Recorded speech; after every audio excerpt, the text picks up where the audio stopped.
चव्हाण लिखित राजर्षी शाहू महाराजांच्यावरील या ग्रंथाच्या प्रकाशन समारंभाचे अध्यक्ष तो प्राध्यापक, प्रख्यात राजकीय विश्लेषक आदरणीय डॉक्टर अशोक चौसाळकर सर, शिवाजी विद्यापीठाचे कुलगुरू आदरणीय doctor DT. Shirke sir, doctor प्रकाश पवार सर, आपल्या स्वतःच्या मुलाच्या किंवा मुलीच्या लग्नामध्ये वडील मंडपाच्या बाहेर उभं राहून येणाऱ्या प्रत्येक पाहुण्याचं स्वागत जे आस्थेनं आत्मीयतेनं करत असतात, तीच आस्था, आत्मीयता, प्रेम हे आज ज्यांच्या प्रत्यक्ष कृतीतून आपल्याला प्रत्ययाला आलं, तर या सगळ्या कार्यक्रमाचे संयोजक आदरणीय डॉक्टर सुनील कुमार लवटे सर, या कार्यक्रमासाठी उपस्थित ज्येष्ठ इतिहास संशोधक आणि राजर्षी शाहूंच्या चरित्राचे एक मोठे लेखक डॉक्टर रमेश जाधव सर, शिवाजी विद्यापीठाच्या इतिहास विभागाचे माजी प्रमुख डॉक्टर अरुण भोसले सर, या कार्यक्रमाच्या संयोजक सर्व संस्था, ज्या हॉलमध्ये हा कार्यक्रम होतोय, इथली कलात्मकता आणि सौंदर्य पाहून अक्षरशः आपण आश्चर्यचकित होतो. हे सगळं ज्यांनी घडवलेलं आहे ते सागरजी. क्रिएटिव्ह टीचर्स आजसुद्धा अस्तित्वात आहेत याची जाणीव ज्यांच्यामुळे झाली ते सगळे फोरमचे सगळे सदस्य, राजर्षी शाहू महाराजांच्यावर आणि राणा चव्हाणांच्यावर प्रेम करणारे आपण सगळे शाहूंचे वारसदार. मित्रो, माझा आवाज बसलेला आहे आणि खोकला अधूनमधून येतोय जरा आजारी असल्यामुळं, तेव्हा पहिल्यांदा एक क्षमस्व आणि मला सांभाळून घ्या. बोलणाऱ्यांचे आवाज बंद करण्याचे अनेक पातळ्यावर कसे प्रयत्न सुरू आहेत ते या निमित्तानं जाणवतं. तरी जोपर्यंत आपण बोलू शकतो तोपर्यंत मी बोलायचा हा प्रयत्न करेन. बंधू भगिनीनो, वाईच्या नगरपालिकेच्या शाळेत ज्याचं शिक्षण झालं आणि FY BAला असताना आई वारल्यामुळं कौटुंबिक परिस्थिती हालाकीची झाल्यानं ज्याला आपलं शिक्षण सोडून उदरनिर्वाहासाठी प्राथमिक शिक्षकाची आणि पुढे वेगवेगळ्या ठिकाणी क्लार्कची नोकरी करावी लागली, अशा एका माणसाचं हे 43वे पुस्तक प्रकाशित होतं. आणि त्यांच्या या प्रकाशन समारंभासाठी, त्या ग्रंथाच्या प्रकाशन समारंभासाठी शिवाजी विद्यापीठाचे, मुंबई विद्यापीठाचे आणि कर्मवीर भाऊराव पाटील विद्यापीठ साताराचे कुलगुरू इथं उपस्थित आहेत. तसेच राज्यशास्त्राचे 2 खूप मोठे अभ्यासक इथं उपस्थित आहेत. मराठी आणि हिंदी साहित्यातलं भारतीय पातळीवर ज्यांनी काम केलेलं आहे ते सुनील कुमार लवटे सर त्याचं संयोजन करत आहेत. आणि इतिहास संशोधन आणि एकूणच मराठी समाज साहित्याचे अभ्यास करणारे संशोधक आणि आपण सगळेजण इथं उपस्थित आहात. ही एक प्रकारे राणा चव्हाण यांनी महाराष्ट्राच्या सामाजिक सांस्कृतिक क्षेत्रात किती मूलभूत स्वरूपाचं काम केलेलं होतं याचा गौरव करवीरवासियांनी, शाहू महाराजांच्या वारसदारांनी केलेला आहे, असं या घटनेनिमित्त मला प्रथम नोंदवावं असं वाटतं. मित्रहो, राणा चव्हाणांची घडण आणि त्यांचं वाङ्मयीन कार्य यांच्यावर त्यांचे सुपुत्र रमेश चव्हाण बोलले. राणा चव्हाण हे यासाठी एक भाग्यवान आहेत की त्यांना रमेश चव्हाण यांच्यासारखा मुलगा आणि वैशाली ताईंच्यासारखी सुनबाई मिळाली. अलीकडं हे सगळे वारसदार हे आर्थिक वारसदार असतात. आपल्या आईवडिलाचा सगळा 7-12 आणि 8 जसाच्या तसा कसा आपल्या नावावर होईल, आणि तो होत नसताना जर कोणी भाऊबंदकी आड आला तर त्याला कसं आडवं करायचं ह्याच्यात सगळी बुद्धीपणाला लावणारी आपली बहुजनांची पिढी आहे. या परिस्थितीत आपलं सेवा बँकेतली नोकरी करत असताना काही ठराविक रक्कम बँकेमध्ये FD करून निवृत्तीनंतर त्या FDवर येणारं सगळं व्याज आपल्या वडिलांनी जे काही लिहिलेलं आहे ते सगळे हस्तलिखित गुंडाळत एकत्र करत वाचन करून त्याचं वर्गीकरण करून विषयवार त्याच्यातला एक ग्रंथ स्वखर्चानं प्रकाशित करणं, संपादित करणं आणि अशा प्रकारची एक नाही 43 पुस्तकं प्रकाशित करणारा एक मुलगा एका बापाला मिळतो हे या महाराष्ट्रात घडतं, हे लक्षात घ्या. म्हणून जसं राणा चव्हाण आहे तसे रमेश चव्हाण आणि वैशाली ताई, कारण या कुटुंबियांच्या घरी मी अनेक वेळेला गेलेलो आहे, वाईला गेलेला आहे, तेव्हा ही काय काम करतायत हे सगळं पाहिलेलं आहे. म्हणून आपण दोघे जणांच्या प्रती करवीरवासियांच्या वतीनं कृतज्ञता व्यक्त करतो. खरं तर अशा प्रकारचं काम संशोधन हे प्राध्यापकांनी करावं अशी अपेक्षा असते किंवा यासाठीच उच्च शिक्षण संस्था आणि प्राध्यापकांची निर्मिती केलेली आहे. परंतु बँकेतनं निवृत्त झालेला एक माणूस अशा प्रकारचं काम करून एक संशोधनाचा संपादनाचा एक मानदंड निर्माण करतो, हे आमच्यासाठी सुद्धा खूप अनुकरणीय असं आहे. पुढची एक महत्त्वाची बाब असे आहे की राणा चव्हाणांचं सगळं व्यक्तिमत्व आणि त्यांचं कार्य हे विलक्षण प्रेरणादायी आहे. त्यांचं जे शिक्षण होतं, प्राथमिक शिक्षण, ते वाईला झालं. वाई हा सनातन्यांचा बालेकिल्ला होता, हे लक्षात घ्या, सनातन्यांचा. दुसरा बाजीराव तर वाईमध्ये जेव्हा केव्हा जायचा तेव्हा बाजीराव येते असं कळलं की तिथल्या स्त्रिया अक्षरशः नदीत उडी टाकून जीव देत होत्या. असा तो पेशवाईचा सगळा इतिहास आहे. सनातन्यांच्या अशा प्रकारच्या बालेकिल्ल्यामध्ये ब्राह्मो समाजाचं, प्रार्थना समाजाचं आणि सत्यशोधक समाजाचं काम चव्हाण कुटुंबीय करीत होतं. त्यांचे वडील नारायणराव यांचा खूप मोठा प्रभाव रामचंद्ररावांच्यावर पडलेला होता. वडिलांचं सत्यशोधक समाजाचं काम, प्रार्थना समाजाचं काम किंवा गावामध्ये एक वाचनालय चालवणं, वेगवेगळी सुधारणावादी विचाराची पत्रं गावामध्ये आणणं, हे सगळं लहान नारायणराव पाहत होता, अनुभवत होता. शाळेमध्ये असतानाच त्यांनी वयाच्या 13व्या वर्षी तानाजी नावाचं एक हस्तलिखित प्रकाशित केलेलं होतं. मी ते हस्तलिखित पाहिलेलं आहे वाईला, आणि त्याच्यातलं नारायणरावांचं हस्ताक्षर, मांडण्याची शैली, त्यासाठी निवडलेले विषय, हे सगळं पाहिलं की एखाद्या माणसाची घडण त्याच्या बालवयामध्येच कशी होत असते हे आपल्याला जाणवतं. वाईच्या नगरपालिकेच्या शाळेत त्यांचं प्राथमिक शिक्षण झालं. पुढच्या शिक्षणासाठी जे पुण्याला गेले, पुण्याला शिवाजी मराठा हायस्कूलमध्ये मॅट्रिकपर्यंतचं शिक्षण झालं आणि उच्च शिक्षणासाठी त्यांनी सर परशुराम भाऊ महाविद्यालयात प्रवेश घेतला. याच काळामध्ये त्यांच्या आईचं निधन झालं. वडील घरचा संसार करण्यापेक्षा समाजाचाच प्रपंचाने संसार करत होते, त्यामुळे घरची परिस्थिती हलाखीची होत चालली. अशा वेळेला पुढे शिक्षण घेण्यासाठी सुद्धा पैसा उपलब्ध होत नसता.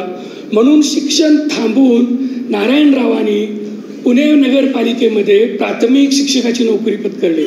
एक 4-5 वर्षे त्यांनी ती नोकरी केली.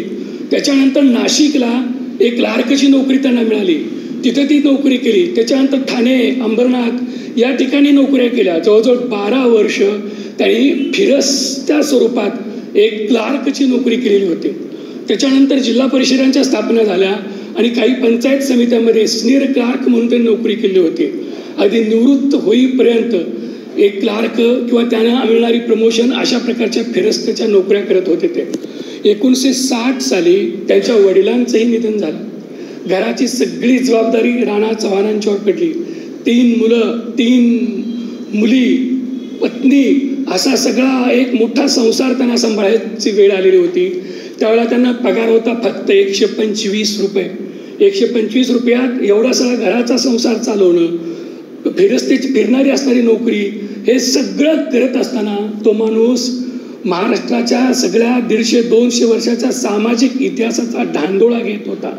म्हणजे तुकारामांना कधीही आर्थिक परिस्थिती त्यांचं कवित्व करायला, भक्ती रचना करायला आड आलेली नव्हती. तेच राणांच्या बाबतीत प्रत्येला येतं. म्हणजे आपले सगळे संत, म्हणजे चोखोबा असतील किंवा अगदी काणोबा असतील किंवा अगदी संत सावतामाळी, कुठल्याही संताला त्याची आर्थिक परिस्थिती व्यक्त होण्याला आड आली नाही. तेच राणांच्या बाबतीत जाणवतं. एक सतत ओढगस्तीचा संसार असून सुद्धा स्वखर्चानं अनेक ठिकाणी फिरणं, महाराष्ट्राच्या सामाजिक इतिहासाची सगळी पुस्तकं मिळवणं, विकत घेणं, घरी आणणं, त्याचा अभ्यास करणं आणि स्वतंत्रपणे तौलनिक पद्धतीनं समतोल विचारानं मांडणी करणं, असं काम जवळपास 60 वर्ष त्यांनी केलेलं होतं. 1933 साली लिहित झालेली त्यांची लेखणी 1993 साली अखेरच्या श्वासाच्या बरोबरच थांबलेली होती. असं 60 वर्ष महाराष्ट्राच्या सामाजिक इतिहासाची अखंडपणे साधना करणारा, त्यांची मांडणी करणारा हा एक वेगळा माणूस होता. त्यांच्या पत्नी इंदिराबाईंनी असं लिहून ठेवलेलं आहे की त्यांचं लग्न लेखनाबरोबर झालेलं होतं आणि त्यांनी सगळा संसार कागदाबरोबर केला, असं त्यांच्या बायकोनीच सगळं लिहून ठेवलेलं होतं. असा हा एक ज्ञान तपस्वी होता. फुल्यांच्या साहित्याचा अभ्यास करण्यात तर अक्षरशः त्यांचं आयुष्य गेलेलं होतं. त्यांनी एका ठिकाणी असं म्हटलेलं आहे की बहुतेक फुल्यांच्या काळात त्यांचा कोणतरी सहकारी मी असेल आणि आता सगळा तो फुले काळ समजावून सांगण्यासाठी जणू काही माझा पुनर्जन्म झाला असेल. इतकं फुले आणि सत्यशोधक समाजाशी ते एकरूप आणि एकजीव झालेले होते. तर्कतीर्थांच्या पाठीमागे लागून ज्योती निबंध त्यांनी जाणीवपूर्वक लिहायला भाग पडलेलं होतं. कारण महात्मा फुल्यांची बदनामी करणारी एक परंपरा इथं होती. विष्णूशास्त्री चिपळूणकर आणि त्यांचे सगळे शिष्य हे महात्मा फुल्यांची बदनामी करण्यासाठी वेगवेगळ्या पातळीवर प्रयत्न करत होते. एक परंपरा निर्माण झाली होती. त्याला उत्तर देण्यासाठी अगदी तर्कतीर्थांच्या सारख्या एका अधिकारी व्यक्तीनं ज्योतिरावांच्यावर लिहावं असा सतत आग्रह राणाने धरलेला होता.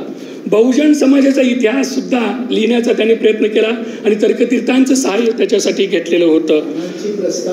त्याला राणांनी प्रस्तावना दिलेली होती. अनेक वृत्तपत्रात त्यांनी लिहिलं. त्यावेळेची जी काही सगळी महत्त्वाची मराठी वृत्तपत्रे होती, मग नवभारत असेल, अस्मित आदर्श, राष्ट्रवीर, दिनमित्र, मराठा, गावगाडा, ही महाराष्ट्रातली त्यावेळची जी काही सगळी वृत्तपत्र होती, नियतकालिक होतं, त्याच्यामध्ये राणांचे लेख प्रसिद्ध झालेले आहेत. विश्वकोशामध्ये नोंदी त्यांच्या प्रसिद्ध झालेल्या आहेत. अनेक ठिकाणी त्यांना सन्मानानं बोलवलं जात होतं. असं आयुष्यभर जवळपास 60 वर्ष अखंड ज्ञान साधना त्यांनी केलेली होती. एवढं सगळं केल्यानंतर मला एक प्रश्न असा निर्माण होतो की राणांना त्यांच्या आयुष्यभराच्या ज्ञान साधनेनं काय मिळालं? आपल्या समाजामध्ये ज्ञानाला खरोखरच काही किंमत आहे का? किंवा ज्ञान, अविरत ज्ञान लालसा करणारे, पदरमोड करून संशोधन करणारी, आयुष्यभर समाजासाठी धडपड करणारी जी काही माणसं असतील, त्यांची कदर आपल्या समाजात केली जाते का? त्यांची दखल तरी घेतली जाते का? एकूणच ज्ञानाची काही किंमत आपल्या समाजात आहे का नाही हे सतत जाणवतं. याचं कारण आयुष्यभर ज्ञान साधना करणारी राणा आणि त्यांची झालेली घनघोर उपेक्षा या निमित्तानं पुढे येते. मित्रहो, महाराष्ट्राचा जो काही इतिहास आहे त्याच्या लिहिणाऱ्या 1, 2, 3 परंपरा आहेत. विशेषतः महाराष्ट्राचा सामाजिक आणि राजकीय इतिहास लिहिताना ह्या परंपरा ठळकपणे पुढे येतात. एक परंपरा अशी आहे की पूर्वग्रह तूर्तीनं काही एक हेतू मनात ठेवून एखाद्या विशिष्ट जातीचंच वर्चस्व वाढवण्यासाठी जाणीवपूर्वक इतिहास लेखन केलेलं आहे. अशा माणसांनी स्वतःला इतिहासाचार्य, महामहोपाध्याय, शिवशाहीर किंवा अहिताग्नी अशी मोठमोठी बिरुदं लावलेली आहेत.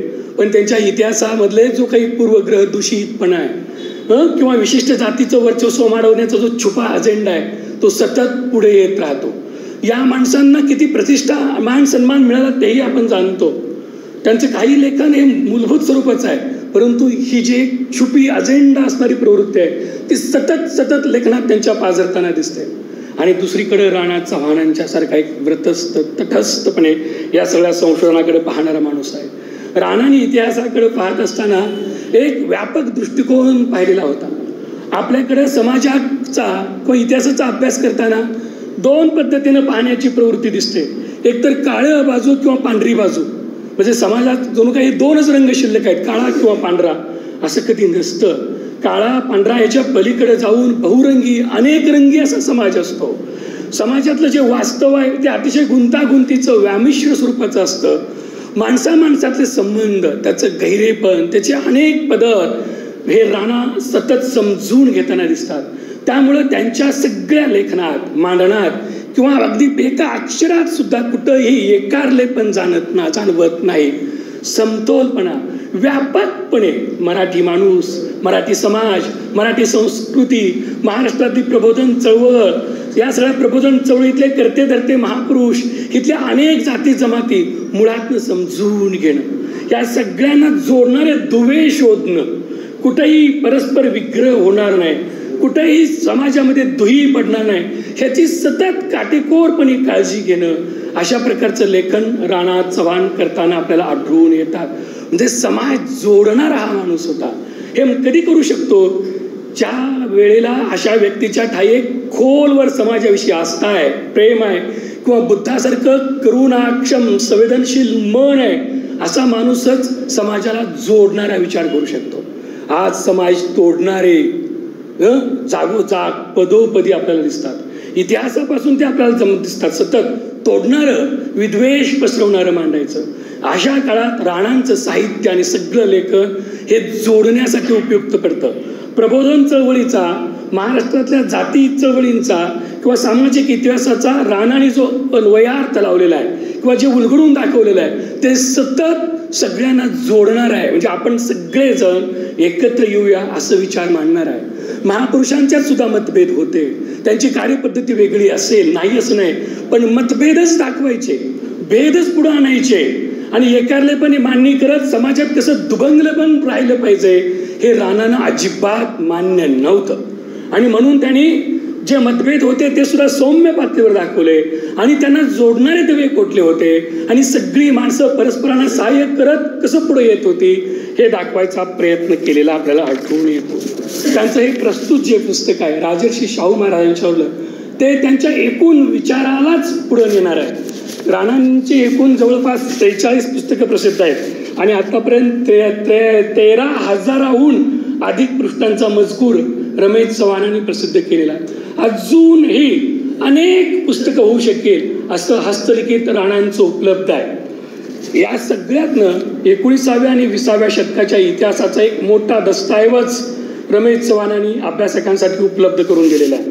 लोकनेते राजर्षी शाहू काळ आणि कार्य हे राणा चव्हाणांनी शाहू महाराजांचं लिहिलेलं पहिलं पुस्तक 2002ला प्रसिद्ध झालं.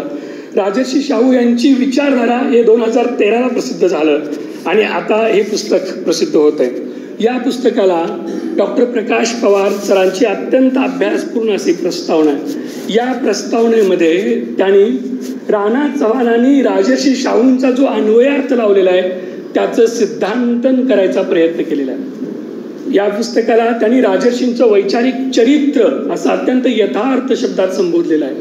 पवार सरांचं अलीकडलं लेखन वाचलं की एक सतत जाणवतं की महाराष्ट्राच्या इतिहासाचं एक सैद्धांतिक मांडणी करायचा ते प्रयत्न करतात. विशेषतः सगळ्या शिवकाळाचा अभ्यास ते वेगळ्या पद्धतीनं करतायत आणि शिवकाळाची एक पूर्णपणे एक सैद्धांतिक मांडणी करायचा ते प्रयत्न करतात. आपल्या सगळ्यांना आवर्जून मला सांगावं असं वाटतं ही प्रस्तावना तुम्ही आवर्जून वाचा. या पुस्तकाला जो पुरस्कार लिहिलेला आहे तो डॉक्टर पवार जे की पवार सरांनी लिहिलेला आहे त्याच्यामध्ये त्यांनी या प्रत्येक लेखाचं वैशिष्ट्य आणि शाहू महाराजांच्या संदर्भात राणांची किती व्यापक दृष्टी होती ते उलगडून त्यांनी दाखवलेलं आहे. याला जी संपादकीय टिप्पणी जोडलेली आहे त्याच्यामध्ये कशासाठी आम्ही हे संपादनाचं काम हाती घेतलेलं आहे, राणांची लेखनाची भूमिका काय होती, या पुस्तकाचा अंतरंग, त्याला जोडलेली परिशिष्ट आणि हे सगळं आम्ही का करीत आहोत आणि समाजाकडून असणारी अपेक्षा त्यांनी अत्यंत नेमकेपणानं मांडलेले आपल्याला आढळून येतात. या पुस्तकातले जे लेख आहेत ते आपल्याला खूप काही नवं देऊन जातात. जो पहिला लेख आहे राजर्षी शाहू आगे मागे असं त्याचं नाव आहे, त्याच्यामध्ये जवळपास एक 150 वर्षाचा महाराष्ट्राचा जो एक सामाजिक राजकीय पट आहे त्याचे अनेक संदर्भ येतात. विशेषतः पेशवाईमध्ये चित्पावन ब्राह्मणांचं वर्चस्व कसं वाढलं, चित्पावन ब्राह्मण मूळचे कुठले होते ते इथं कसे आले, देशस्थ ब्राह्मण आणि चित्पावन ब्राह्मणांच्यामध्ये काय फरक आणि त्यांच्यामध्ये कशी स्पर्धा निर्माण झाली, असे अनेक संदर्भ येतात. पेशवाईच्या काळात शेतकऱ्यांची अवस्था काय होती, सामाजिक स्थिती काय होती, दलितांची स्थिती काय होती, त्यानंतर ब्रिटिशांचं झालेलं आगमन, एलिफिस्टनसारखा एखादा गव्हर्नर इथं येणं, त्यानं केलेल्या सुधारणेचं स्वागत किंवा त्याच्यावर कोणकोणत्या प्रतिक्रिया आपल्या समाजात कशा उमटल्या, लोकहितवादी, रानडे, गोखले, फुले आणि त्यांची सगळी सत्यशोधक परंपरा, ह्या सगळ्यांचा एक मोठा पार्श्वभूमीचा व्यापक पट राणांनी या पहिल्या प्रकरणामध्ये उभा केलेला आहे. तो यासाठी आहे की राजर्षी शाहू महाराजांचं काळ काम कार्य ज्या काळाच्या पटावर उभं राहिलं आहे तो सगळा काळ लोकांना नीट समजावा. शाहू महाराजांचं 1874ला जन्म होतो तेव्हा त्याच्या पाठीमागे महाराष्ट्राची सामाजिक परिस्थिती काय होती हे अतिशय सोप्या शब्दात त्यांनी मांडलेलं आहे. आणि अनेक संदर्भ येतात, अनेक घटना सणावळ्या अनेक गोष्टी याच्यामध्ये येतात हे आपल्याला आढळून येतं. आणखी एक बाब अशी की शिवाजी महाराज, प्रतापसिंह महाराज आणि शाहू महाराज हे तिघं माणसं राणा चव्हाणांना महाराष्ट्राच्या इतिहासाला कलाटणी देणारे महापुरुष वाटतात. या तिघांच्याही जीवनानं महाराष्ट्राच्या इतिहासात मोठी स्थित्यंतर झालेलं आहे. शिवाजी महाराजांनी मोगलांच्यापासून किंवा त्यावेळच्या सुलतानशाह्या होत्या त्यांच्यापासून स्वातंत्र्य मिळवलं.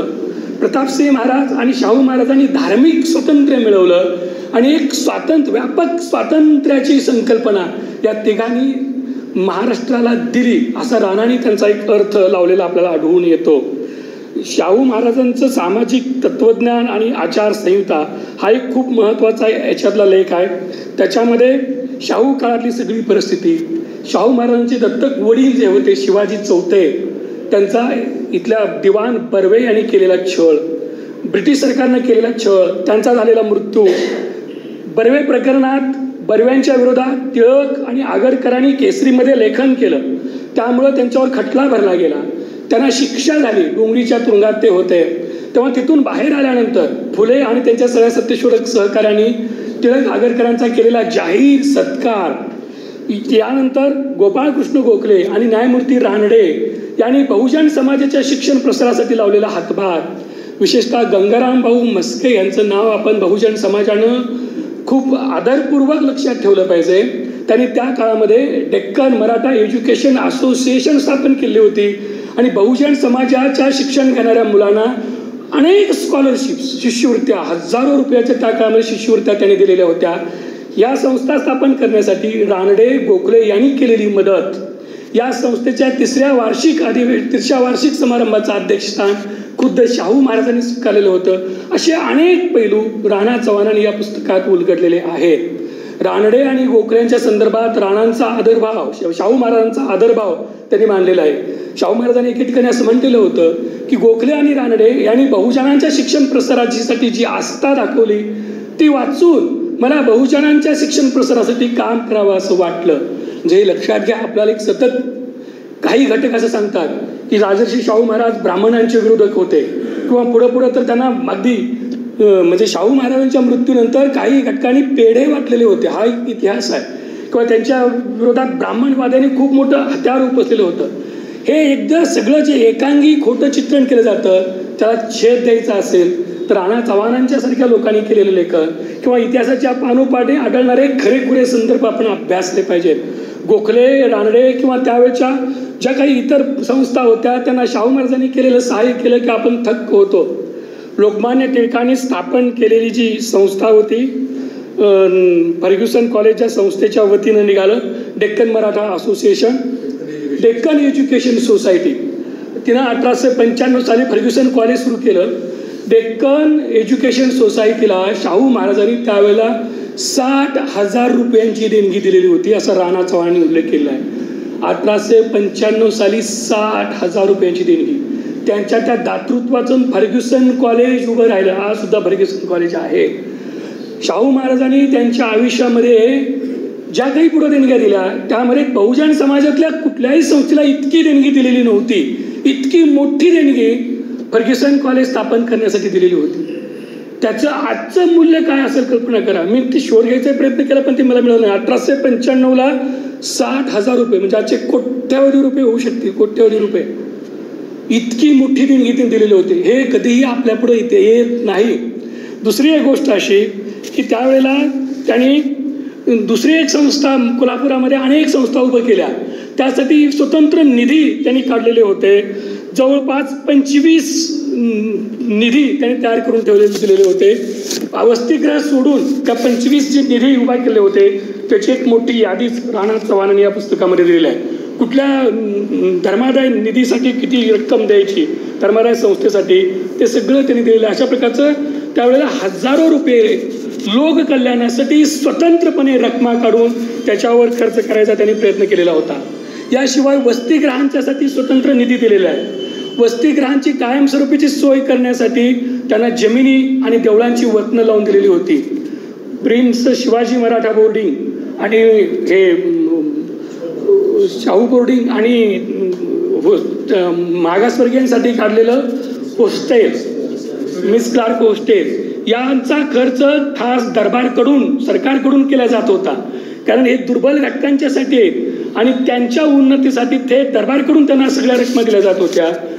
आपलं राज्य कशासाठी करायचं असतं, कुणासाठी करायचं, लोककल्याणासाठी एखादा राजा किती आणि काय करू शकतो ह्याचा एक आदर्श वस्तुपाठ शाहू चरित्रात दिसतो, असं राणा चव्हाणांनी सातत्यानं दिलेलं आहे. राणा चव्हाणांनी असं म्हटलेलं आहे की संस्थात्मक उभारणीसाठी शाहू महाराजांनी काम केलं आणि या सगळ्या संस्थांना स्वायत्तता दिलेली होती.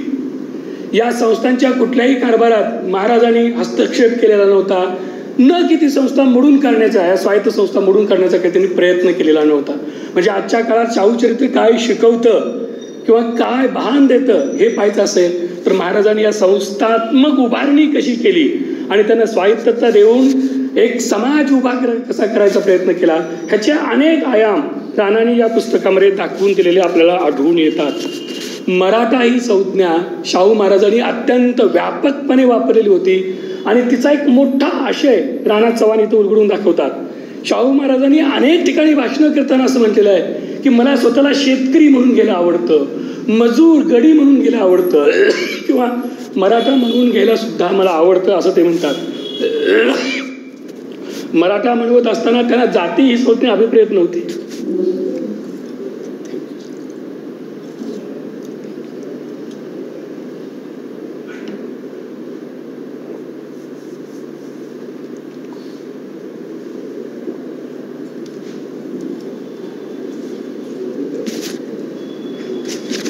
मराठा ही संज्ञा त्यांनी राष्ट्रीय आणि स्वातंत्र्यवादी या अर्थानं उपयोजलेली होती. शिवाजी महाराजांच्या काळात मराठा टितुका मिळवावा, महाराष्ट्र धर्म वाढवावा हा जो एक व्यापक आशय होता तोच शाहू महाराजांनी पुढे विकसित केला असं राणा चव्हाणांनी म्हटलेलं आढळून येतं. भेदातीत समाज त्यांना अपेक्षित होता. मराठ्यातले पोटभेद किंवा ब्राह्मणत्वातले पोटभेद, मराठेतर भेद हे सगळे भेद संपावेत असं त्यांना वाटायचं. जात ही भेदांच्या मुळाशी आहे म्हणून जाती भेदाचं निर्मूलन करण्यावर शाहू महाराजांनी भर दिलेला होता. त्याची सुरुवात त्यांनी स्वतःपासून केलेली होती. आपल्या राजघराण्यातल्या मुलींचा आंतरजाती विवाह करायचा प्रयत्न त्यांनी केलेला होता किंवा त्यांच्या अगदी भोजनासाठी सुद्धा आंतरजातीय सगळ्या पंक्ती बसत असायच्या. कुठल्याही प्रकारचा भेदभाव महाराजांनी त्यांच्या आयुष्यात केलेला नव्हता. याची अनेक उदाहरणं राणा चव्हाणांनी दिलेली आढळून येतात. त्याच्या पुढचा जो एक महत्त्वाचा मुद्दा त्यांनी मांडलेला आहे की शाहू महाराजांचं व्यापक सामाजिक क्रांतिकारत्व कशात दिसतं? शिक्षण प्रसार. दुष्काळ पडला असताना किंवा एखादी आपत्ती आली असताना एक राजा आपल्या प्रजेला वाचवण्यासाठी किती पातळीवर काम करू शकतो त्याची अनेक उदाहरणं राणा चव्हाणांनी दिलेली आहेत. महाराजांच्या काळात 3 वेळेला दुष्काळ पडलेला होता, प्लेगची साथ आलेली होती, तेव्हा महाराजांनी जे आदेश दिलेले आहेत आणि जे लोककल्याणाचं काम केलेलं आहे त्याचे अनेक संदर्भ राणा चव्हाणांनी दिलेले आढळून येतात. त्याच्याही पुढे जाऊन कृषी औद्योगिक विकास करण्यासाठी आणि आपल्या राज्याचं औद्योगिकरण करण्यासाठी शाहू महाराजांनी जे प्रयत्न केले ते राणा चव्हाणांना खूप महत्त्वाचे वाटतात. शाहू महाराजांनी सातत्यानं असं प्रतिपादन केलं होतं की शेतकऱ्यांनी जुन्या चालीरीती आणि पिढीजात शेती करण्याच्या पद्धती सोडल्या पाहिजेत. मजुरांनी, कारागिरांनी आणि शेतकऱ्यांनी नवनवीन कसं तांत्रिक ज्ञान आणि विज्ञान शिकण्यासाठी पुढे आलं पाहिजे. आर्थिक संपन्नता ही औद्योगिकरणावर अवलंबून आहे. लोकांनी एकत्र येऊन सहकारी कारखाने, सहकारी सोसायट्या, सहकारी मार्केटिंगची व्यवस्था राबवली पाहिजे. मजूर शक्ती, भांडवल आणि कौशल्य एकत्र आणून मोठ्या प्रमाणात अर्थ उत्पादन करण्यासाठी आपण प्रयत्न केला पाहिजे. सहकारी पतपेढ्या, सहकारी चळवळी सुरू केल्या पाहिजेत आणि असं जर आपण केलं तर समाजाची आर्थिक उन्नती होईल आणि त्याच्यातूनच राजकीय आणि सामाजिक स्वातंत्र्य आपल्याला प्राप्त होईल. अशा प्रकारचा कृषी औद्योगिक विकासाचा जो एक प्रयत्न महाराजांनी केला त्याचे अनेक संदर्भ राणांनी या ग्रंथामध्ये दिलेले आहेत आणि ते सगळं उलगडून दाखवलेलं आहे. शाहू महाराज आणि स्वातंत्र्य स्वराज्य चळवळ असा एक मोठा लेख या पुस्तकामध्ये. शाहू महाराजांच्या स्वातंत्र्य चळवळीतल्या भूमिकेबद्दल अनेकदा संशय निर्माण केला जातो. न.चि. केळकरांनी शाहू महाराजांच्यावर आमचे स्वराज्यद्रोही छत्रपती या नावाचा एक लेख केसरीमध्ये लिहिलेला होता. त्याच परंपरेतल्या अनेक लोकांनी शाहू महाराज ब्रिटिश दार्जिने आहेत किंवा आमचे ब्रिटिश दार्जिने छत्रपती म्हणत शाहू महाराजांची बदनामी करायचा खूप प्रयत्न केलेला होता आणि हे सगळं जाणीवपूर्वक, खोडसाळपूर्वक केलेलं होतं.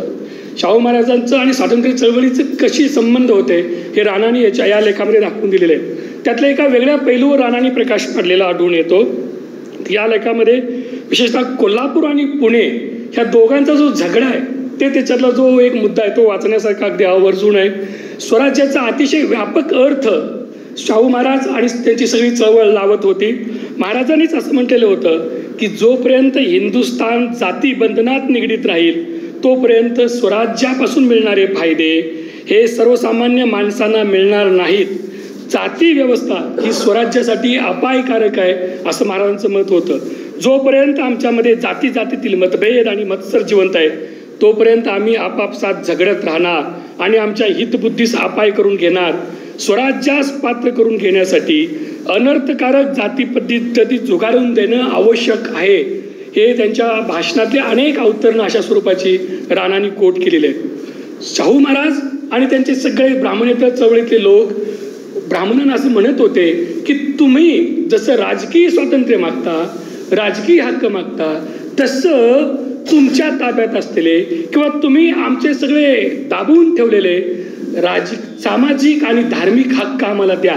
जसं तुम्हाला राजकीय स्वातंत्र्य पाहिजे तसं आम्हाला धार्मिक आणि सामाजिक स्वातंत्र्य द्या की जे तुमच्या हातात आहे. तुम्ही आणि आम्ही बंधू म्हणतो ना, आपण सगळे हिंदू हिंदू बंधू बंधू, तर मग तुम्ही आमचे सगळे दाबून ठेवलेले धार्मिक आणि सामाजिक हक्क का देत नाही, असा एक मूलभूत प्रश्न शाहू महाराजांनी उपस्थित केलेला होता. आणि त्या प्रश्नाकडं राणा चव्हाण आपल्याला घेऊन जातात. आणि मित्र हो, इथल्या वरच्या वर्गानं किंवा सनातन्यांनी सतत शाहू महाराज असतील किंवा फुले आणि या सगळ्या चळवळींच्या या मागणीकडे दुर्लक्ष केलं आणि त्यामुळे एक ब्राह्मणेतर एक मोठा वाद महाराष्ट्रामध्ये निर्माण झाला. ह्या मागणीला जर सकारात्मक प्रतिसाद ब्राह्मणवाद्यांनी दिला असता तर महाराष्ट्राचा सामाजिक इतिहास वेगळा झाला असता. शाहू महाराजांनी जे काही असं म्हटलेलं होतं की उच्चवर्णीयांच्या हातात स्वराज्यानंतर सत्ता जाण्याची शक्यता आहे, कारण ते आपल्या हातासाठी जागरूक आहेत, ते सगळे शिक्षित आहेत. आणि खरंच स्वराज्यानंतर तसंच झालं आणि सगळी जी सत्ता आहे ते शिक्षित उच्चवर्गीय किंवा सधन वर्गाच्याच हातात गेली आणि बहुजन समाजाच्या अवस्थेमध्ये फारसा बदल झालेला नाही हे सतत जाणवत येतं. महाराजांच्या संदर्भात राणा चव्हाण असं म्हणतात की ते नैसर्गिक पुढारी होते, बॉर्न लीडर होते असं ते म्हणतात. आणि महाराजांच्या अनेक गुणांचं त्यांनी वर्णन केलेलं आहे. फुल्यांचे खरेखुरे वारसदार का कसे ते होते हेही त्यांनी सांगितलेलं आहे. शाहू महाराज झाले नसते तर महात्मा फुले आणि त्यांची सगळी सत्यशोधक चळवळ विस्मृतीत गेली असते. शाहू महाराजांनी त्या चळवळीचं पुनर्जीवन केलं. या चळवळीला महाराष्ट्रात आणि महाराष्ट्राच्या बाहेर दक्षिण भारतात, मध्य भारतात पसरवलं. ब्राह्मणेतर चळवळीला एक मोठा सामाजिक राजकीय आशय शाहू महाराजांनी दिला आणि इथल्या राज्यकर्त्यांना, अगदी ब्रिटिशांना सुद्धा तिची दखल घ्यायला भाग पाडलेली होती. शाहू महाराजांच्या मुळे ब्राह्मणेतर वर्गात, महाराष्ट्राच्या ग्रामीण भागात मोठी जागृती झाली. स्वातंत्र्याच्या नंतर जो ग्रामीण महाराष्ट्र राजकारणात पुढे आला, बहुजन समाजाच्या हातात जी राजकीय सत्ता आली, तिचा पाया घालायचं काम शाहू महाराजांनी केलेलं होतं, असा निष्कर्ष राणा चव्हाणांनी काढलेला आढळून येतो. त्या ग्रंथाचा एक शेवटचा मुद्दा मी तुम्हाला सांगतो. राणा चव्हाणांनी शाहू महाराजांचं एक स्वतंत्र असं शाहू दर्शन सिद्ध करायचा प्रयत्न केलेला आहे. त्याने एक स्वतंत्र अशा नव्या संज्ञा किंवा नवीन पारिस एक नवीन संकल्पना वापरलेली आहे. ते या ग्रंथात सतत असं म्हणतात की शाहू क्रांती, शाहू नीती, शाहू सिद्धांत, शाहू समाज, शाहू पक्ष, शाहू कार्य, शिवशाहू तत्वज्ञान, शाहू प्रभा, अशा एक नवीन संकल्पनाची त्यांनी मांडणी केलेली आहे. आणि या संकल्पनातून एक गेल्या 100-150 वर्षातलं एक शाहू दर्शन, इथलं एक स्वतंत्र शाहूंची वैचारिक क्रांती आणि तिची एक परंपरा सिद्ध करायचा ते प्रयत्न करतात. या संकल्पनांचं स्पष्टीकरण करायचा सुद्धा त्यांनी प्रयत्न केलेला आहे. शाहू महाराजांची धार्मिक, सामाजिक, आर्थिक, राजकीय नीती म्हणजे शाहू नीती. त्यांचं जे तत्वज्ञान होतं ते वास्तववादी आणि व्यवहारवादी कसं होतं त्याची अनेक उदाहरणं राणाने दिलेली आहेत. शाहू महाराजांनी जे विचार मांडले, त्यांनी जी भाषणं दिली, त्यांचे हुकूमनामे, आदेश, जाहीरनामे, त्या सगळ्यातनं शाहू विचार किंवा शाहू सिद्धांत सिद्ध होतो असं राणा म्हणतात. शाहू महाराजांच्या बहुआयामी आणि प्रचंड कार्याच्या अभ्यासातून त्यांचं एक जीवन दर्शन सिद्ध करायचा राणाने प्रयत्न केलेला आहे. शाहू महाराजांचे विचार मांडणारे, शाहू महाराजांच्या विषयी आस्था असणारे ते सगळे म्हणजे शाहू समाज, हे लक्षात घ्या. शाहूंची मुलं, शाहूंच्या विचारांचं अनुसरण करणारा तो समाज शाहू समाज. ह्याच्या इतका अधिक चांगला शब्द कुठला असू शकतो आपल्यासाठी, सांगा बरं. आपल्या सगळ्या पारंपरिक समाजाच्या जातीच्या सगळ्या संकल्पना राणांनी बाजूला सारलेल्या आहेत. शाहू महाराजांना अनुसरणारे, शाहूंच्या विचारांना अनुसरणारे ते सगळे शाहू समाज. शाहूंच्या पक्ष मानणारे तो शाहू पक्ष. आपण सगळेजण शाहू समाजाचे आहोत, शाहू पक्षाचे आहोत. तुम्ही आम्ही आपण सगळ्यांनी मिळून म्हणजे आपण सगळ्या शाहू पक्षानं शाहूंची नीती समजून घेतली, शाहूंचा सिद्धांत अभ्यासलं, शाहू कार्य पुढे नेण्यासाठी आणि शाहू क्रांती प्रत्यक्षात आणण्यासाठी जर प्रयत्न केलं तर एक शाहूंच्या स्वप्नातला नवा समाज निर्माण होईल असं राणा चव्हाण अपेक्षा व्यक्त करतात. शेवटी त्यांनी असं मानलेलं आहे, या ग्रंथामध्ये ते सतत सिद्ध होतं की मित्र हो, शाहू महाराजांनी जी एक सामाजिक परिवर्तनाची क्रांती करायचा प्रयत्न केला ती क्रांती खरंच पूर्ण झाली का? राणा अनेक उदाहरण देऊन असं म्हणतात की ही क्रांती अपुरी राहिली, अधुरी राहिली. महाराजांच्या स्वप्नातली आणि कार्यातली सामाजिक क्रांती पूर्ण झालेली नाही.